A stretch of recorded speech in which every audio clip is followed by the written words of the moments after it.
I really don't believe that vision is the final piece. I believe our purpose is. And I believe that our vision is the keyhole that we look through to see our purpose on the other side. Focus on your vision. And all of a sudden, as you get more and more clear and more honest with yourself about what your personal vision is, all of a sudden you're going to start to see pieces of your purpose on the other side that will become in much more greater clarity.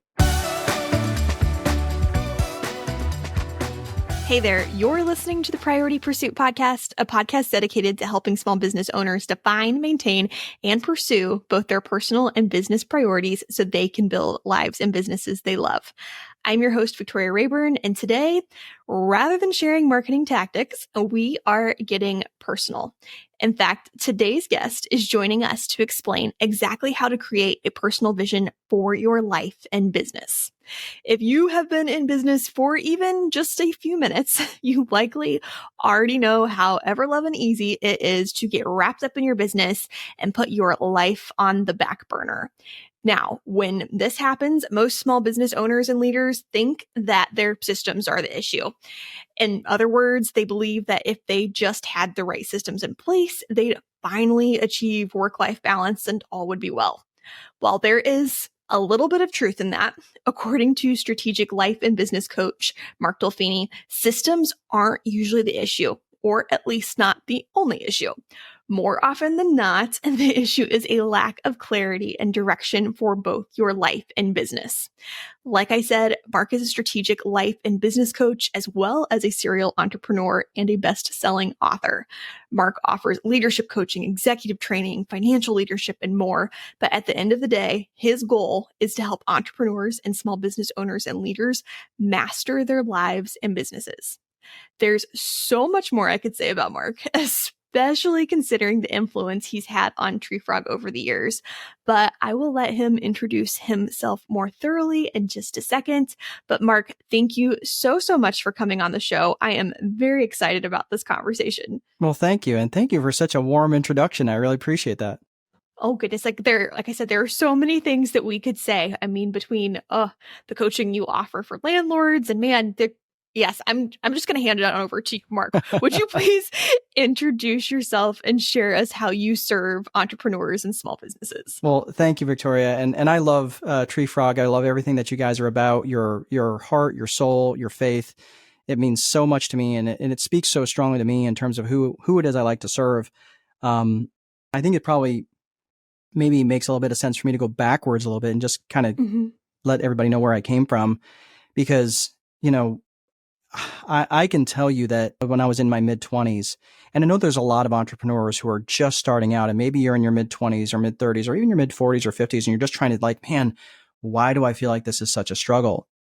And I can tell you in my own case that one of the things that I would say quite often is I would rather fail doing it my way than to succeed with someone else's help. Now think about that for a second. And that was a very true thing for me. And when I found out there were so many entrepreneurs that felt that way, I was like, oh my gosh, I was the same way.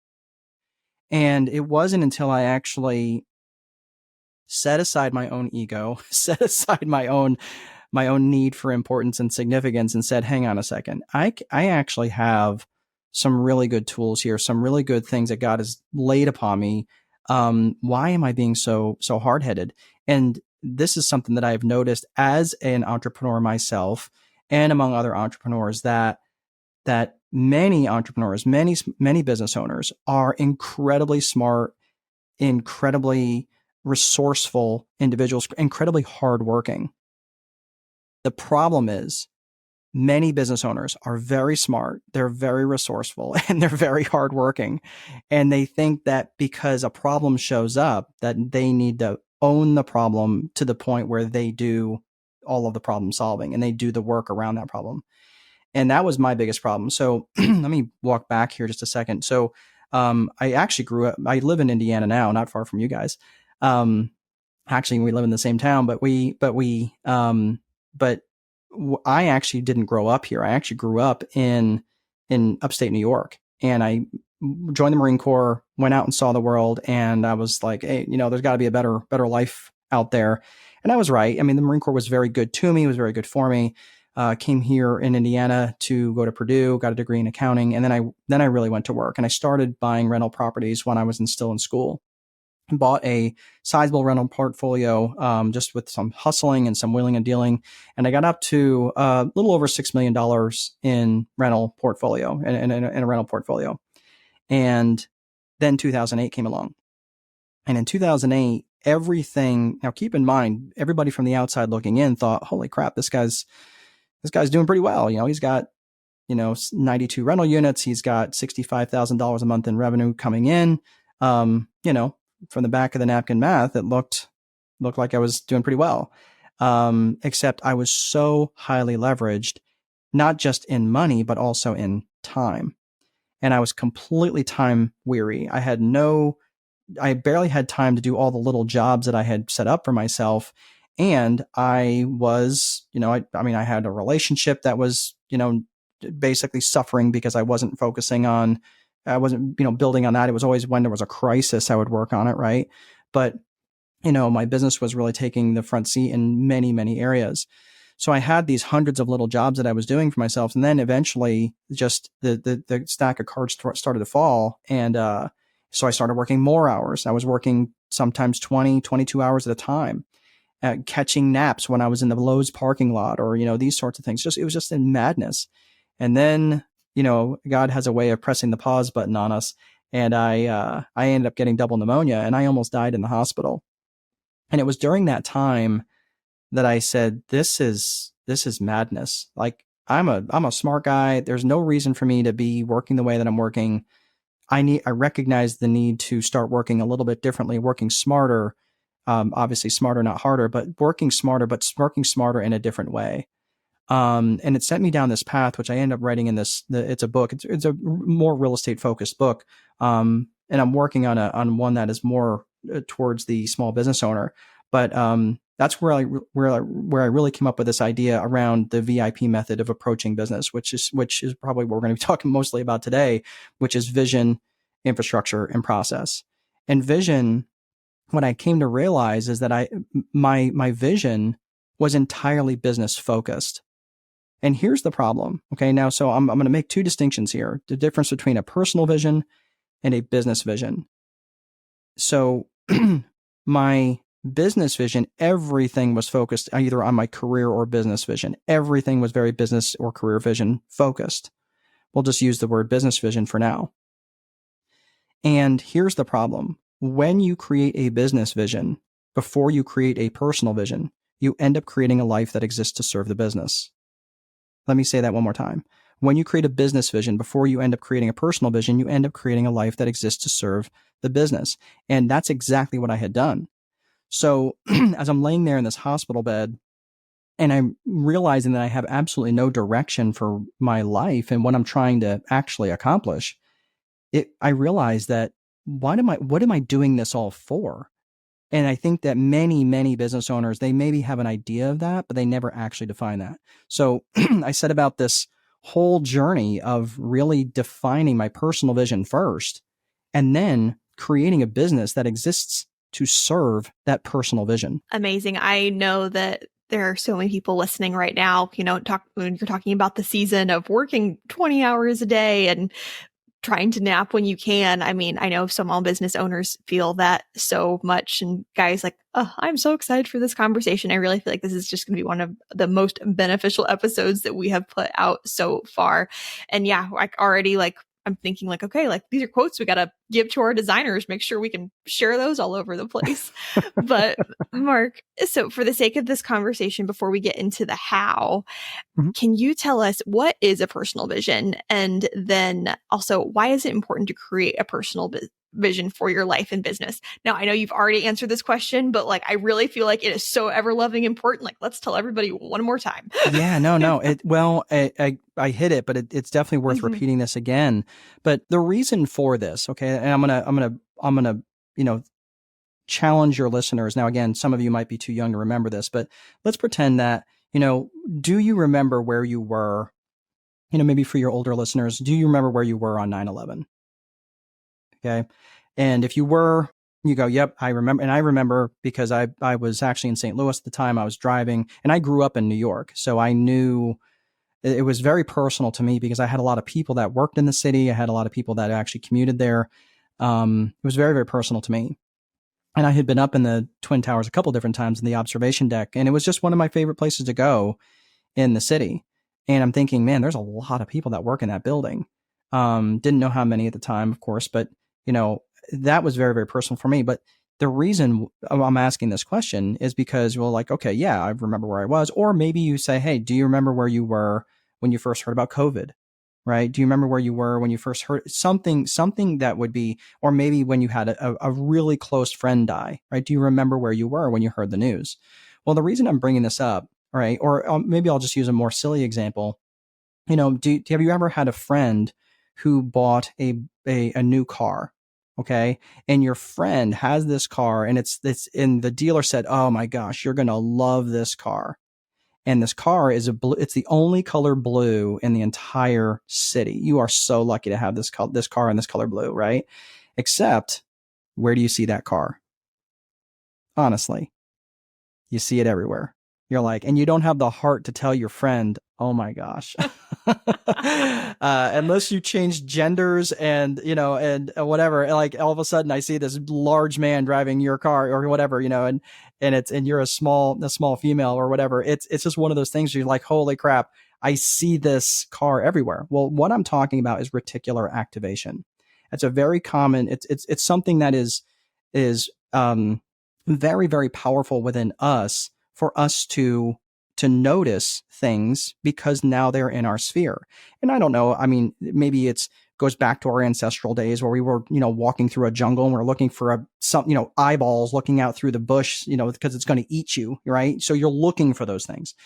But regardless, this is very, very innate within us. Now, the same thing happens, because there's an emotional connection to that blue car. There's an emotional connection to 9/11. There's an emotional connection to maybe COVID or, whatever it was, or maybe that person passing away. So there's a deep emotional connection that is formed when that event happens. Okay. So you see the blue car, you see, pictures of 9/11 or whatever. The reason that that's important is because now when you're defining your personal vision, and I mean defining it in a way that's really, really like from a 1 to a 10, it is super, super clear. I mean, you're at 8, 9, or 10 on how clear your personal vision is. When you are really clear about what you do want, and specifically what you do want, and not all the things that you don't want, but when you're focusing on the things that you do want, all of a sudden these opportunities start showing up in your personal vision, and you go, hey, actually, why did I never think of that? Well, it's because now you're focusing on it. Now you have this thing showing up in your world because it's well defined. Okay. This is why it's really, really important for you to have a personal vision that has, it doesn't have the things you don't want. And I'll give you an example. Many people, they say, well, I don't want a job, right? I don't want to be in debt. I don't want to work 80 hours a week. Well, what have you done? You've in effect created a list of all the things you don't want. Well, having a list of the things that you don't want based on reticular activation, right? Because now you're seeing all these things, you're making them true. So now that you have all these things that in your life that you don't want, that's like going to the grocery store with a list of all the things you don't want to buy. Right? So if you say on your list, well, I don't need bread, I don't need milk, and I don't need eggs, not with anything you do want, but all the things you don't want, what are you going to see when you go to the grocery store? Well, there's the bread, there's the milk, there's the eggs, right? So this is really about defining specifically what it is that you do want. Now, let me unpack that just a little bit. And you'd say, well, yeah, but there's lots of different options. Okay, I'm certainly there's things around discovery that you do want. That's okay. But what most of the time when I go into this process with people about helping them discover their personal vision, and I say basically discover, but actually it's more of an uncovering process first. It's uncovering first, discovering second. I want you to think of the vision process or the personal vision process as going into the metaphorical attic of your mind and opening up the chest. You open up the chest and you look through it and you go, oh my gosh, I forgot this was in here. Oh my gosh, I forgot that was in there. Maybe when you were 11 years old, you always wanted to own a four-wheeler, right? And so you could ride around on it. Okay, that's great.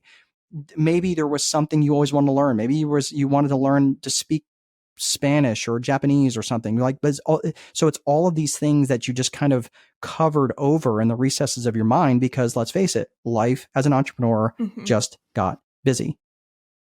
So many times when I go into the personal vision process with folks, what I would see is people would come back with all these crazy things that, now I'm not calling them crazy. I'm just looking at them going, okay, you really want to dive out of you want to skydive out of an airplane holding a baby shark? Like, is that really what you want? Like, and their spouse is looking at them going, where did you learn that? Where did you hear that? Well, I don't know. I saw it on a Discovery Channel or something. Like, so a lot of times what they'll do is they'll put stuff on there first around discovery, and they haven't even gone under the uncovering process. So what this is about is when you get to the end of your life, or you get to the point of your life where you're not going to be able to travel as much or whatever else it is, there's no regrets. There's no, oh man, you know what? I never really thought about it since I was 10, 11, 13, 12, 15, 17 years old, because I never gave myself permission to actually think about that stuff. I never gave myself permission to be happy. So these are the sorts of things where when you're starting to recognize this stuff first in your personal vision, that you're uncovering first, discovering second. So then you can put on other stuff after you've identified the stuff that you do want and say, okay, yeah, this is stuff from my past I really want, or actually I'm okay. I don't really want to go bungee jumping anymore, or I've done it once, check the box, I'm good to go. That's fine. And then you can put other things on there. So in terms of the visioning process, one of the things that I like to do is walk people through specifically a couple of different things in terms of how to actually do that. And we can talk about that if you want. I didn't know you had a question. Oh, yes. No, that sounds great. Yeah. Step by step would be great. And I mean, then Mark too, and I'm sure you'll go through this, to go through step by step. I mean, as amazing as jumping out of a plane while holding a baby shark sounds great, maybe you could give us some examples of things that you encourage your students to think about. Just in case other people don't want to jump out of a plane with a shark. Not on my bucket list. Yeah, for sure. And this is about, let me just put this out there. This is not about playing small, but it is about being intentional.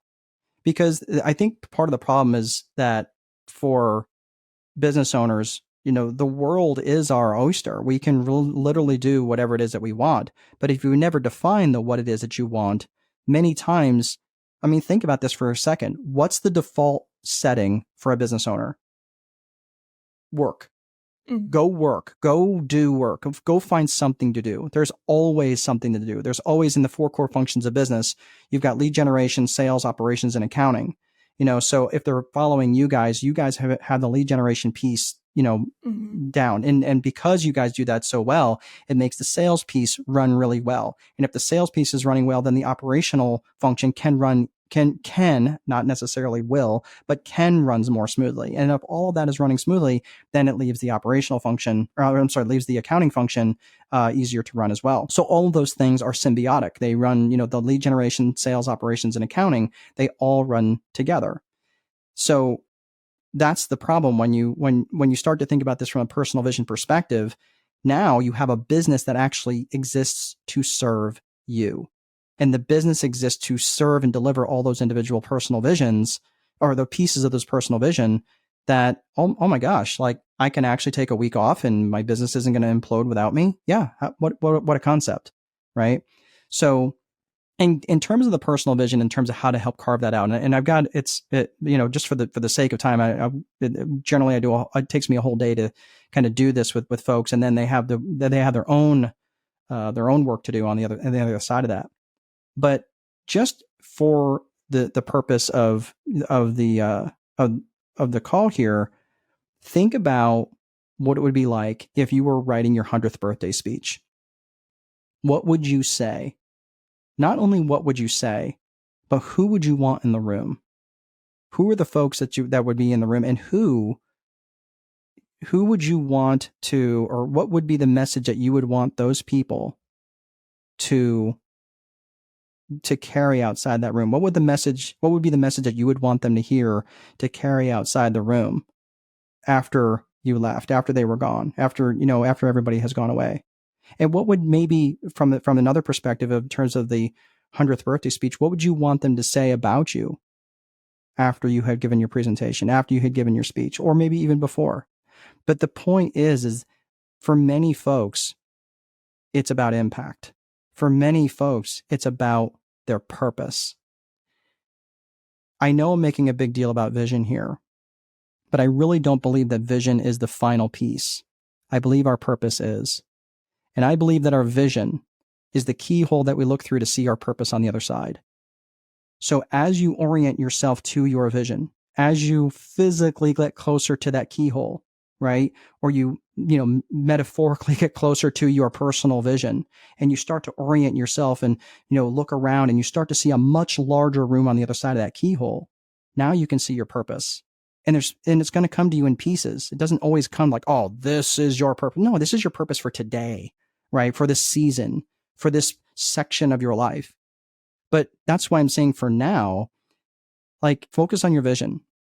And all of a sudden, as you get more and more clear and more honest with yourself about what your personal vision is, all of a sudden you're going to start to see pieces of your purpose on the other side that will become in much more greater clarity.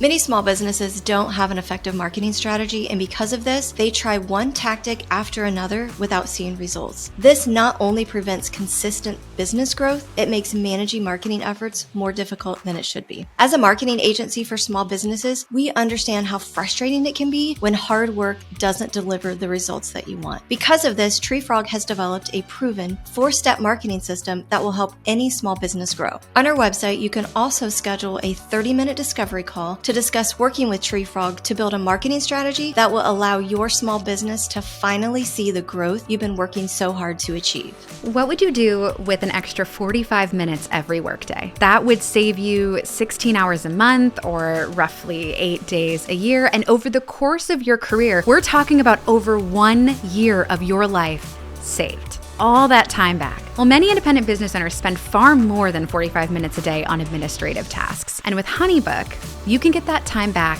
and then some. HoneyBook lets you easily manage projects, contracts, invoices, scheduling, and client communication, saving you time and allowing you to better serve your clients. For a discount on your first year of HoneyBook, visit honeybook.com and subscribe with the code PriorityPursuit. 45 minutes a day adds up quickly. Use it to focus on what matters most. Man, all of that was so good. And, advice I wish I really would have had when I think back to, starting my photography business. And I mean, we've since phased out of that. But, Mark, I just love your point of more often than not, we build these businesses and we build our lives around our businesses because we focus on the business plan. We focus on the marketing strategy, and we don't necessarily take the time to think about how this is going to affect every other aspect of our lives. Like, had I, had a personal vision before starting a photography business, I think I would have realized, like, hey, my husband works 9 to 5 and like his schedule is not flexible. Like, we're going to shoot weddings and we're going to be on opposite schedules for all of our days. And that is not how we want to live our life. That wouldn't have matched with a personal vision had we taken the time to clarify one. I love that you said that, because that's so hard to admit, right? It's not any failing that you had, but at some point you recognized, wait a minute, I'm not getting to spend any time with my guy, and this is my ride or die guy, and he's 9 to 5 and I'm having to go to work when he's just getting there. Like that's not working. Right. You asked like for specificity in my personal vision, like, and I'm happy to share that, one of the things, I mean, let's face it, being married to an entrepreneur, being married to a business owner is like probably one of the toughest things, because anytime the business needs something, who pays the price? The family pays the price. Every business is a family business, even if it's not. So when you stop there and think about this for a second, that when you have that clarity, and I'll share this. My marriage was on the struggle bus for a while, and I'll be honest with you, if I didn't have complete and total control over my calendar, if I didn't have time wealth, I don't know that my marriage would have survived. And for the better part of an entire summer, I did nothing but pour into my bride. And we have an amazing relationship now, amazing and authentic.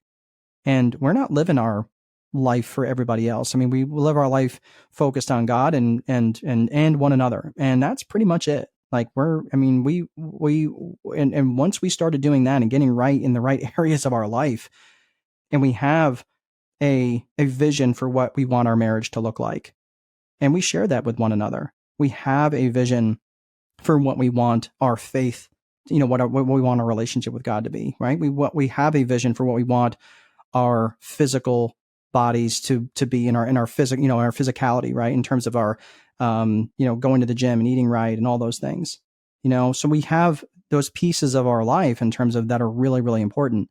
Not just necessarily, that's why the 100th birthday speech is a great start, but think about all the other areas of your life that you would want an impact in, whether it was faith and family and finances and all the other things, all the fun, all the things that would be important to you.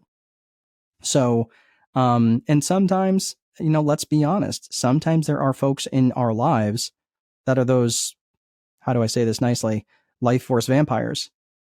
And they, they just, okay, that might be a relationship with someone who you're related to, but realistically, you're like, man, they are just exhausting, and they take too much from me.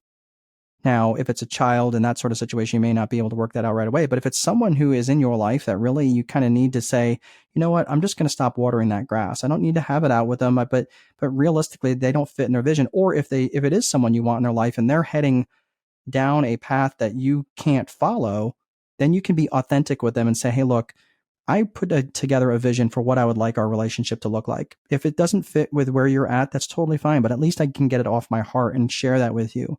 And now you can, if they continue on the path that they're going down, at least you've spoken your mind. And this personal vision piece is so, so critical, because the next piece of that is the business vision. And the business vision exists to serve the personal vision, right? And then ultimately your purpose. But yeah, that's where I feel like there's so many aspects of what you just shared that, had you been really clear up front, saying, wait a minute, hold on a second, this is what I want my personal vision to look like. Then when you go start down this path of your business vision, right? And the business vision, I define the business vision with core purpose, core values, and client avatar. You could say, okay, well, my core purpose is to shoot film, right? I really like, shooting, 35 millimeter or digital, whatever it was. So for you really want to do this. You really want to do, your client avatar, your ideal client avatar is say weddings, right?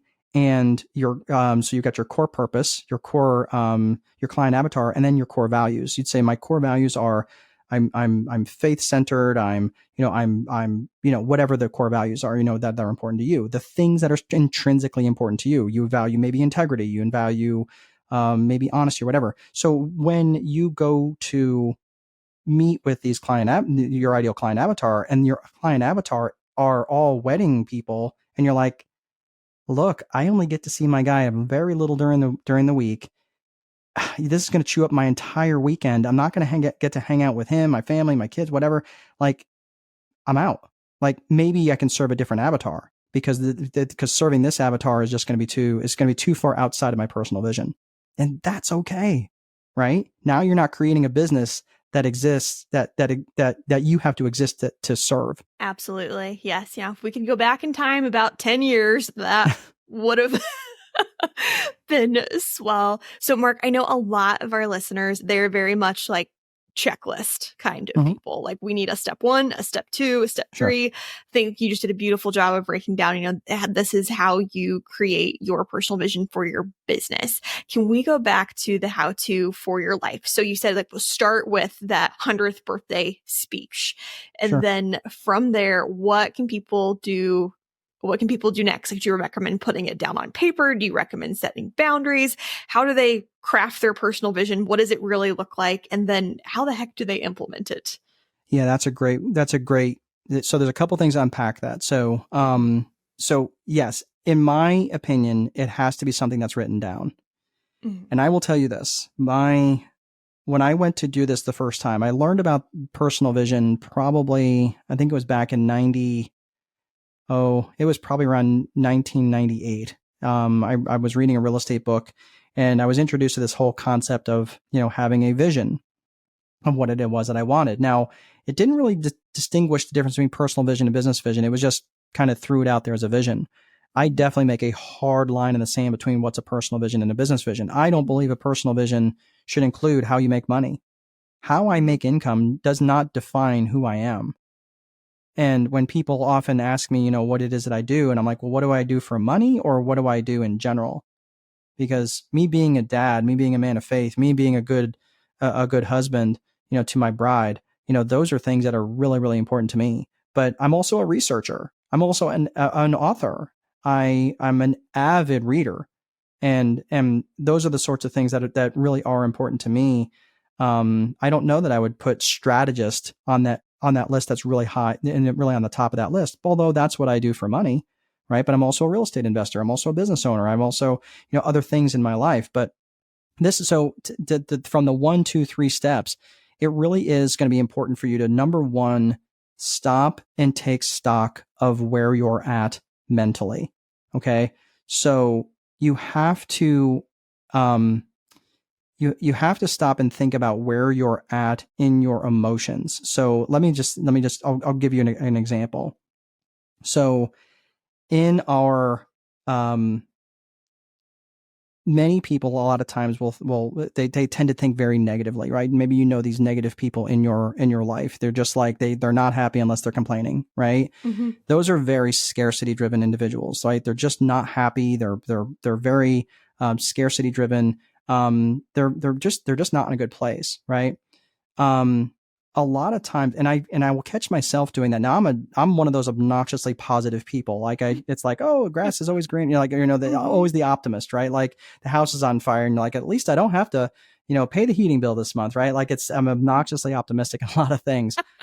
But when it comes to this, it's really important to take stock in terms of where you're at personally. And what I would say, so in terms of, so it would be important for you to take stock in where you're at personally. In that, I would say it's really important to get at least to neutral. And I'll explain why. So have you ever had one of those days that it was like, everything just turned to crap? Everything, like we've all had those days, right? And it's like, oh my gosh, absolutely. Can anything else go? And it's only like 9:30. Is there anything else that can go wrong? Right? One of the things that I love to do is get to a place of neutrality. So let me ask you something. When you're thinking of shame or guilt or, like it's this, where we're at on our consciousness. But when you're, when you're thinking of shame or guilt or something like that, that's all stuff that exists where? It exists in the past. So what I'm trying to do is get incredibly present. And one of the things that I do to get incredibly present is I will just write out a list of things that I'm grateful for. And I know that sounds super silly, but literally when I'm like I'm just mad about something and I'm like, oh my gosh, I can't get past this. I don't know why I'm so mad about this. I've got whiteboards all over my office. I will literally for 20 minutes just write down as many things as possible that I'm grateful for. I'm grateful for birds. I'm grateful for grass. I'm grateful for air conditioning. I'm grateful for windows. I'm grateful for stop signs. I'm grateful for the roads to get me to where I'm going. I'm grateful for my children. I'm grateful for God. I'm grateful for my bride. I'm grateful for my alarm system. I'm grateful for my microphone. I'm grateful for all the things where I'm able to communicate, right? Now, notice what I did. And as I do this, and as I really and truly feeling grateful for those things, I might be mad for the first 12, but eventually all of a sudden it starts to shift. And I noticed when I've done that with myself, and I've changed, all of a sudden I'm shifting my consciousness. And now I'm getting out of scarcity, and all I'm looking is for neutral. All I'm looking is to be present. That's all I'm looking for in that moment. Now, a lot of times I'm more than present, but I'm just trying to get to the present. So I would massively recommend doing that exercise first, because that will get you from that place you're at in your consciousness, in that zone of consciousness. You're getting out of scarcity, and you don't need to necessarily be completely abundant, but at least getting to neutral, right? That's what we're looking for. So when you're done with that, that is setting you up in a really good place. Let's say you've done that for 10 minutes. And then you can write it down. You can put it on a whiteboard. You can maybe just shout it out like I just did, but set an alarm, Do it for, I would say, at least 10 minutes if it's the first time you're doing it.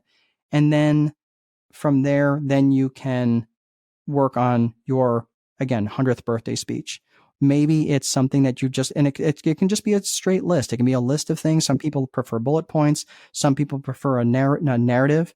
Some people would like to maybe write down what their ideal day would look like, right? If their life wasn't defined by income generation, right? That's a really good place to start. Another tool, if you think like a 100th birthday speech is I don't know, just doesn't really resonate with you. What would you want people to say, at your funeral? What would you want people to say for your eulogy? That's another way to look at that, where you get to disassociate yourself. Because I know a lot of people who struggle, and let's face it, there's a lot of business owners who struggle with self-worth issues. Maybe they can't do that with a 100th birthday speech, but they could do that with a eulogy. One somewhat fun thing to do is, what would you have written on your tombstone? Right now, you got to be pretty clear about what you want written on your tombstone, because there's, you only have maybe 16, 20 words, something like that. So you get to be really intentional about that. But that's where I would say, so first of all, it's really important that you recognize where you're at in your zone of consciousness, getting yourself to a level of presence. That's step one. Step two is going to be to sit down and write that out. And it can be written as a narrative. It can be written as a story. If you're more of a bullet point type person, that's fine too. Getting those things written out in your bullet points. And here's what I would say after that. Once you have all of those things written down, now again, I have a much deeper way to do this. I'm just kind of doing this for the purpose of the call today. But generally, there's a 66 point vision roadmap that I have that people walk through, and it just asks all these different questions about their faith, their how they feel physically, how they their relationships that are important to them, and so forth and so on. And they can identify these things. But when you really get clear in terms of that, and really let me just point out, this is not going to be something you're going to bang out in a weekend. This is not something that's going to take, I'll just do this on a Saturday as I'm, sipping on a cocktail. That's not something it's going to take time. And I can tell you that most of the people who have really put a level 10 effort on this, it usually takes somewhere between a month to several months to get it to a point where it's at least clear. And they go, okay, I really feel it's really, really clear. And guess what? At the end of the year, my suggestion is to completely burn it all down. Don't take anything with that vision and rebuild it and start from scratch. If you were to rebuild it again, and I do this every single year, and I do this with my bride, and I say, hey, look, all right, we're going to do our vision thing. We're going to burn this all down, and I don't want to take anything with it. What would it look like if we were going to be really rebuilding something else? And the really fun thing is, my wife and I are really very seriously looking at a mobile lifestyle at some point, where, we've got a 17-year-old, a 15-year-old, and right now an 11-month-old. And, and we're like, what? We could honestly see ourselves at a point where we're in an RV and we are just traveling around, and I can do this remotely and I can do this anywhere. And we get to do that. So that would be a part of a vision that I would have. So hopefully those suggestions are a little bit more clear. There's a lot to it though. And I just don't want you to think that this is something that you can bang out with a weekend and with really anything that less than a level 10 effort, because it's really going to take quite a bit of work to get that. But I will tell you, it is 100% worth it. Oh, absolutely. Okay. So Mark, going through that process, I just have a couple questions. Sure. So first of all, you said that you and your wife you do this together. So is there like how much of this, if for those listening, if they have a spouse, if they have a partner, how much of crafting the personal vision should happen with them? How much should happen without them? What does that part of the process really look like? I'm so glad you asked it. I was going to go down that rabbit hole, but I wasn't sure if I should. But I'm glad you brought this up, because if there is, here's my suggestion. My suggestion is that each individual needs to work on their own individual vision first. Okay. And then they'll come together as a couple, and then they'll marry those two things together. Just like, look, Victoria, you and your guy, that's your guy, right? Mm-hmm. But you probably have very different interests in certain things. And you're like, yeah, like you have no interest in doing whatever things that he likes to do. And there's certain things that you like to do that he loves that you do them. and he adores that you do them, but he couldn't care less for him. Like, that's not his thing, right? That doesn't mean that your relationship is, is bad. No, we are two individuals, but we're joined as one flesh, right? So with me and my gal, with Jen and I, what we will do is we do that separately, and then we come together and say, okay, well, how does this actually look? Now, here is the caveat, okay? And this is one of the reasons why many times when I'm working with a business, a business owner that has a, significant other, I will work with them and say, hey, look, I really would like to include, your husband or your wife in this coaching. And they're like, well, yeah, but the business thing is mine, and he or she isn't really interested in the other side. I'm like, well, hold on a second. That's why I'm a life and business strategist. This is not just about your business. This is about your entire life. And really, let's get you some tools in your toolbox to help you guys communicate better and have a better marriage. I'm not a marriage counselor, and I'm not trying to be, but I do have some tools in my toolbox because of the disaster that I walked through with my gal, right? And we came out on the other side tremendously. But I mean, are you using, and this is where sometimes I will challenge these business owners, I say, are you using work to hide from what's going on at home? Because let's face it, when things aren't right at home, things aren't right anywhere. And that's a really hard thing for people to say. Well, yeah, I guess, sometimes that isn't the case, but many, many times it is, where they're actually using work to hide from a relationship stuff that's going on that they don't want to deal with. And that's exactly what I was doing. I was working crazy hours for a while. Even after I climbed out of that smoking wreckage of my life, I went back to working 16, 18 hours a day because I didn't want to go home and deal with the nonsense that we were going through. I was hiding from it. So when I'm looking at those self-sabotaging behaviors that I was engaging in, hiding from the things that were really important for me is just one of them. But, that is where I really feel that business owners, if you do have a significant other in your life, that you do the individual, you'll do your personal visions separately, and then you'll come together and with the one exception that I can think of, which is children, I really can't think of any other thing that generally in some way can't be worked out. Mark, we're going to have you back on the show to have a whole conversation just about marriage, because I know people are listening right now, and like you said, whether your family is involved in your business or not, it is a family business. Yeah. It affects your family arguably, more than your employees some days. And yes. Okay. So that was one question I had. Thank you so much for answering that. Another question that another part I just wanted to return to. So you did say that you are actually reassessing your personal vision at the end of every year. Is that correct? Yeah. So I actually review my personal vision. Now I have little off camera. I have like little notes all over my office. And in my wallet, I have several bullet pointed things that are part of my vision. I see my vision everywhere. I'm constantly reminded about it. I created a set of personal affirmations that I spoke into my phone, and I listened to them, when I'm in my, what's called your alpha state. Your alpha state is when you're kind of in your like daydreaming state, like when you're, I'm standing in the shower, kind of like, like a cow in the hot rain, I'm just kind of, that is, let's face it, that's when many ideas come up, right? When you're standing in the shower and it's like, it's when your spouse comes out of the shower like, honey, we're going in the oil business. And you're like, that's nice, sweetheart. No, we're not, but that's when all these ideas come up, right? When you're in your alpha state, and you're in your alpha state when you're driving, you're doing a very monotonous task, and you're kind of lost in your thoughts. You may be walking on a treadmill, standing in the rain, or standing in the shower. That's another one that's a very common. So I will actually engage in conditioning, reconditioning, and I hate using the word reprogramming, but I'm trying to get the thoughts that are not that are those invasive thoughts that are negative in my mind and replace them with thoughts that are actually things that are towards my vision and towards activities that would support that vision.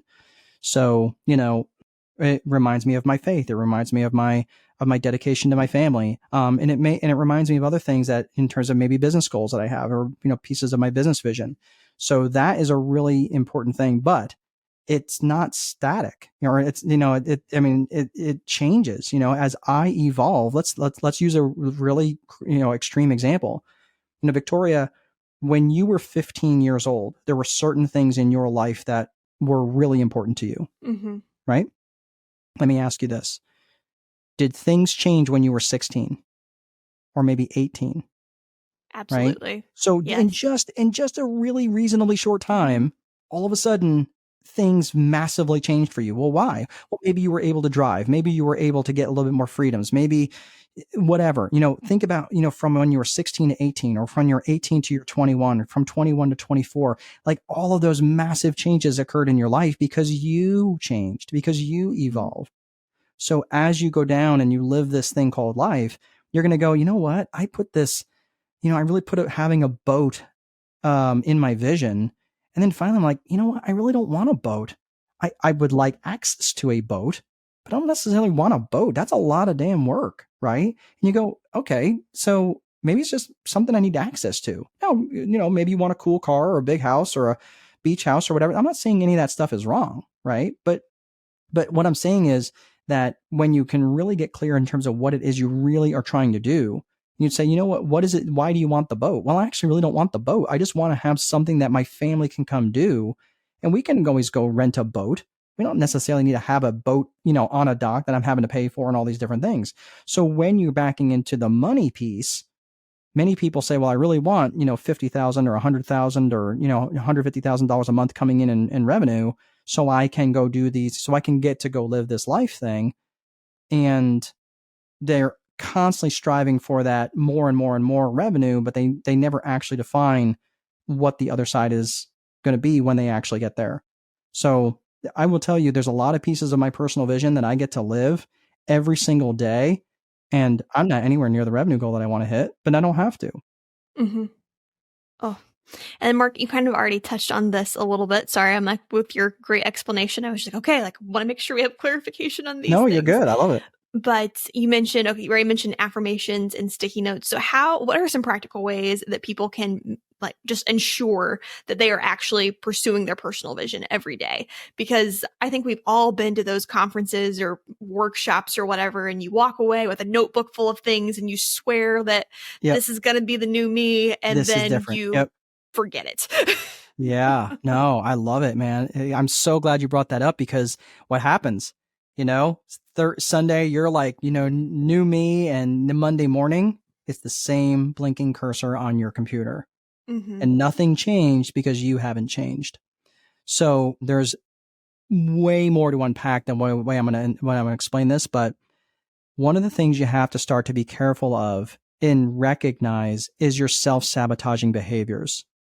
And those self-sabotaging behaviors are almost always linked to a limiting belief. Now, a limiting belief. Now, we all have beliefs, right? But when we have a limiting belief that says, well, even though you may not be articulating this, our limiting beliefs lie in a part that's outside of our cognitive brain, right? So if you think about it, we got this, little reptilian brain, which is the fight or flight. You've got this midbrain, this limbic system that exists, which holds our feelings. And then you've got this cognitive brain, right? Which is where we do all of our cerebral thinking.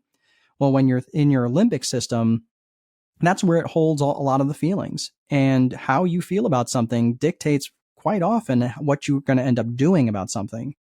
So for example, you get some sort of stimulus on the outside. It's either going to say, okay, the stimulus comes in, and the stimulus can be a thought inside, or it can be an event outside. But this stimulus happens, and it's going to say, okay, it's going to, I don't know if you remember the Price is Right game Plinko, but it's like, you put the chip at the top and it kind of funnels its way down through your belief system, through your, through your value system. And this is what's going to create your state. Okay. So think about this, right? You hear some bad news, right? And it goes through the Plinko game of your mind. And you'd say, okay, it's either going to come up as fundamentally good, fundamentally bad, or somewhere in the middle, right? Let's say that if I say the birth of a baby, right? Some people might say, oh, fundamentally good, right? But if I say, well, what if that birth of the baby was Adolf Hitler? You might go, oh, fundamentally bad. Okay, well, how does it change, right? Well, it changed because you got more information. So now but it creates a state. So if I say something to you that makes you really happy, like, hey, you get to, you just want a trip. You're like, oh my gosh, that's so joyful. And it creates your state of joy. Well, how do you react to a state of joy? Well, you're not going to walk around all mopey. Oh man, I just want a trip. That doesn't make any sense, right? You'd be excited about it, right? Oh my gosh, I want a trip. So now your behavior matches your state. Does that make sense? So a lot of times when you're looking at your behavior will indicate to you when there are some sort of limiting beliefs. So for example, if you are engaging in self-sabotaging behavior around something, let's just say, oh my gosh, I know I have all this stuff to do, but I cannot stop watching TikTok videos. Okay. So you're allowing distractions to exist in your life. That's the self-sabotaging behavior. Maybe the self-sabotaging behavior is having a bad relationship with money. Maybe the self-sabotaging behavior is having a bad relationship with time. Maybe the self-sabotaging behavior is starting things and not finishing things. Maybe the self-sabotaging behavior is where you are procrastinating all the time. Right? These are just one of hundreds of examples that show up that all of a sudden it's like, oh my gosh, like these are self-sabotaging behaviors. I wish I could stop doing this. Right? Well, almost always it's tied to some level of limiting belief, and almost always, and not always, but almost always it's tied to some level of self-unworthiness. And so for me to make sure that I'm actually doing the things that I'm reprogramming, it's about valuing myself. It's about it's unprogramming that unworthiness. And I will tell you this, for many people who struggle with ADHD, there's something called RSD, which is called rejection sensitive dysphoria.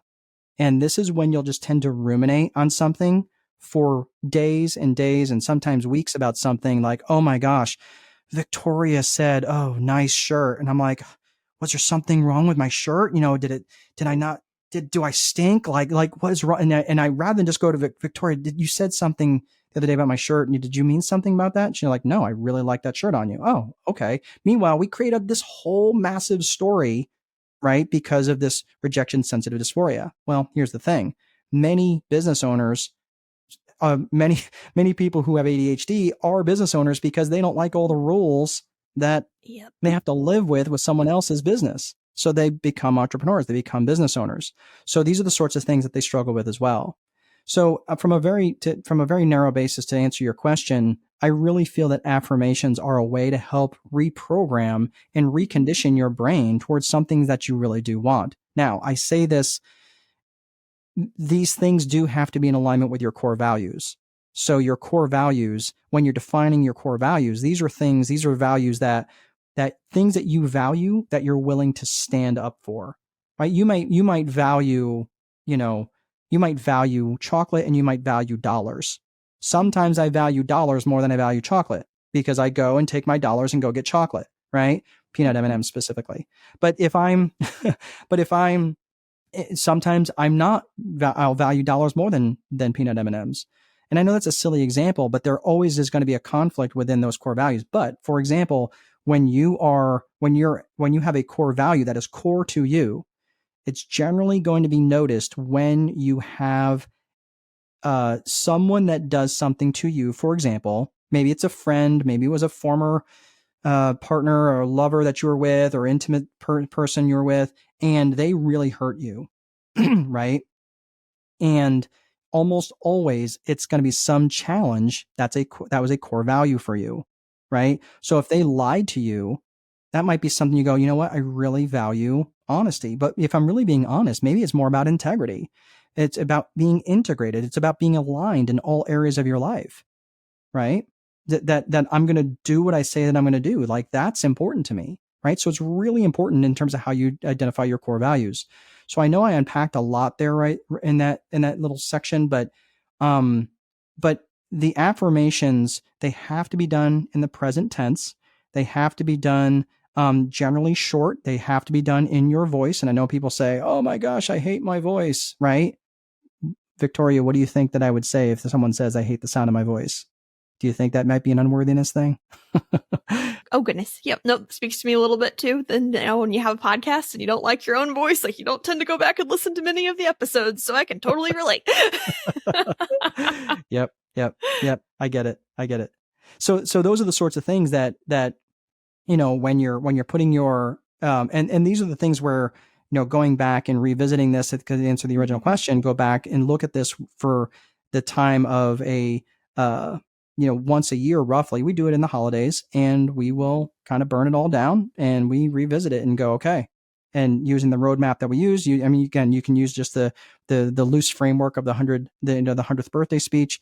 That's a great start. And then from there, you can just walk that, you're kind of writing this narrative down, what you would want your vision to look like in the next 12 months, the next 36 months. And then maybe there's certain things beyond 36 months that are identified, but you're not thinking, well, realistically, I don't know if it's going to be a 36-month vision, but I do like to put a timeline on those things so people just don't kick the can down the road forever. If you've ever ran into that guy or gal from high school that has that 5-year plan, and the 5-year plan never started, like, dude, you're 12 years out of high school. Like, when's that plan going to start? So that helps eliminate that as well. Oh, awesome. And Mark, I believe you have a video all about affirmation, so we can definitely include that link in the show notes if people want to check that out more in full. Mark, okay, before we officially wrap up, just one last question for you. Life happens, and inevitably we all have seasons where our priorities get out of order, or we just don't follow our personal visions to a T. If someone listening right now is feeling a little or very off track from their personal vision, what advice would you give them? Maybe it is like their marriage, like you talked about, you've had experiences where your marriage is all of a sudden is not in a great place, or, life is just crazy. But if they had to do something today, what advice would you give them to help them get back on track? Man, this is going to sound really self-serving, and I don't mean it to be, but get a coach. If you'd prefer to reach out to me, I give everybody, an hour, and again, depending on my calendar, because I don't want to be too time weary, but generally I'm on many social media functions. I know you guys are going to put it in the show notes. But reach out. I am more than happy to walk through it. And it doesn't mean you have to buy something from me. I have never in my life felt more convicted that I am doing the exact thing that I was sent here to do. Because when you look back at all of the crap that I have literally crawled through, and I just go, oh my gosh, like, I actually know how to get out of this situation. Are you open to some coaching on this? And I feel like when people can call me and they say, man, I feel, ashamed to admit this, but my personal life is where I want it to be. My business life isn't where I want it to be. I don't really have the relationship with my kids I want. My business, maybe your business is going well, maybe maybe things could go better. Or maybe you're just feeling unfulfilled, or maybe none of it is going well. I can tell you, look, I will absolutely not, I will do my very best to make sure that you do not feel judged, because I can tell you that's a 1-up game. I generally win in terms of being terrible. I went from the bottom of the bottom, and I never want anybody to feel judged in a way or to a point where they are afraid to reach out for help. I really do feel it's important that you have a coach that can walk you through that stuff. I am going to put a little bit of a caveat on there, because there's a lot of coaches out there that are calling themselves mindset coaches. And I did for a minute, but they're calling this stuff, and I do not like this phrase at all. They're calling it shadow work. And it's that addressing the limiting beliefs and stuff like that. And I do feel that some of these people do have their heart in the right place. I do feel that some of these people are doing stuff that's probably better for like the mental health professionals, and they're uncovering things that maybe not necessarily be the best thing for that person to uncover. So please be very careful that, especially if you're dealing with some sort of trauma, if you're dealing with some sort of PTSD, the stuff that I have are just tools in the toolbox. They certainly, and I've had people who come to me who are also in therapy that, whether it's marriage therapy or, personal therapy or things like that, and, personal counseling, and then they came to me and they had massive breakthroughs, not because of me, but because of the other work they were doing with that other individual. And I just have other tools that can help facilitate that. So I'm not suggesting that I'm the panacea. I am not. I'm just a tool in the toolbox. And I would absolutely invite you guys to reach out if there's anything I can do to help. But if I'm not your cup of tea, that's totally fine. But get a coach that's going to look at you not just from a business perspective, but from a holistic perspective. Because let's face it, our businesses are just an extension of us. And when things aren't right at home, when things are not right with us, things are not right anywhere. So that would be the approach that I would say is have someone that you can reach out to, be authentic with, be vulnerable with, be comfortable with, and whoever that is, make sure that they are pouring into you and they are holding you accountable, that they are checking in with you, that if you don't call them, they're on the phone with you. They are calling you. They are blowing your phone up, much like I do. And I can tell you that many times this look on the other end of the phone, like, oh gosh, it's my coach calling and I have not done anything since the last call. And I've not talked to him in 2 weeks. That in my opinion is what a true coach does, is that they hold people accountable and they check in with them. Well, Mark, that's a perfect segue into my very last question. If people want to learn more about your coaching and the many resources you offer for small business owners and entrepreneurs, where can people find you, connect with you, and just learn all the things? Sure. Well, I'm on Instagram. I know you guys are going to put that stuff up there, but I spend a fair amount of time on Instagram, not so much on LinkedIn, but I do have a YouTube channel, which if you are more of a self learner and you prefer to do it that way, I have a YouTube channel as well that, I post up there fairly often, and it's all content that's relevant to what I just talked about today and all content that's relevant specifically to business owners. So, and if you'd like to reach out, there's, it's pretty easy. Just go on any of those channels. You can drop me a message. I'm pretty easy to find on social media and, on Facebook or Instagram or LinkedIn or even through YouTube, you can find me. So, but like I said, I'm more than happy to hop on a call. I will promise you this. It's not going to be a sales call. It's not going to be me beating you up for an hour, telling you why you should work with me. It's truly a coaching call, because truly this is the way that I give back to business owners and specifically people who are, who might be struggling, especially with stuff going on at home. And I've got some pretty significant tools that I put in my toolbox to help out with that. Mark, thank you so much. Thank you for your time today. Thank you for that generous offer to talk to our listeners. This has been a wonderful, wonderful conversation. I have no doubt we will have you back on the show very soon. But from the bottom of my heart, thank you so much. My pleasure. Thanks so much.